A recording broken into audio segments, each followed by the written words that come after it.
Redistricting is starting soon in Ohio, and Republicans are debating how aggressive to get and whether they should, try to,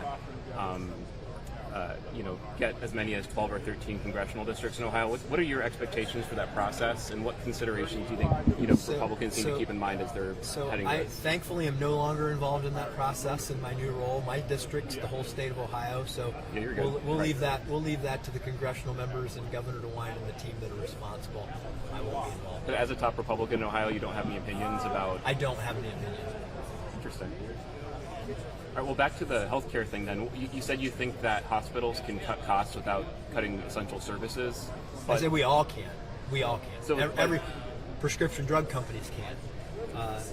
Insurance companies can. The healthcare providers can.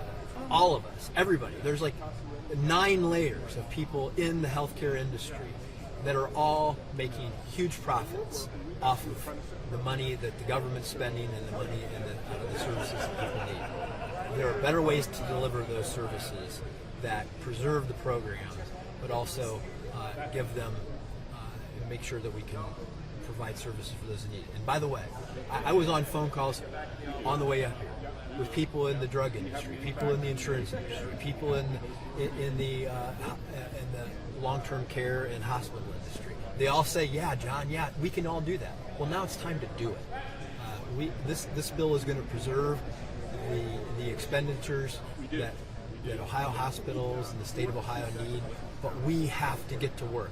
We did one small thing to find some savings in this, which is around the work requirement. And we hope more people will go to work and not be on government benefits, but be on private insurance, like in places like Cleveland Clinic.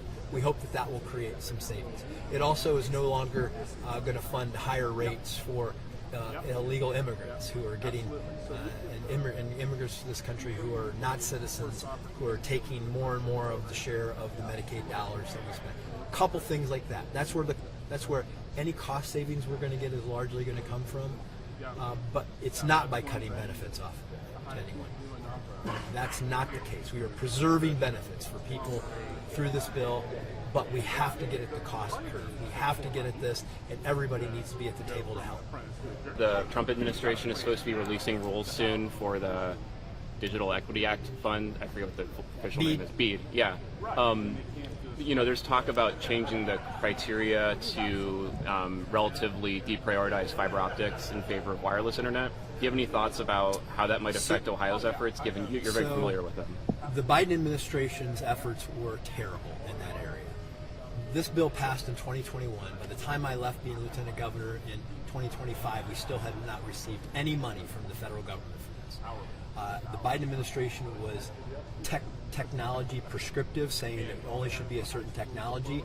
That's the wrong way to go about it. I hope the Trump administration will say there are many different ways that we can help people who don't have broadband have access to it. We should find the ones that are the least expensive and the best value for the taxpayers of this country. The goal is to get people broadband at the lowest possible rate. If you do that, then it's a good change. What are some improvements you think can be made? To be technology agnostic, to say that whatever technology, as long as you hit the standard of what the definition of high-speed internet is, I think that's 100 up and 20 down. As long as you can hit that, you should prescribe what kind of technology you use. You should use the best available technology that you can get people at the lowest cost. All right, thank you. Thank you for watching the ABC6 News YouTube channel, bringing you breaking news, weather, sports, and original content from throughout Central Ohio. Make sure to like and subscribe so you don't miss out. ABC6 News and First Warning Weather are on your side.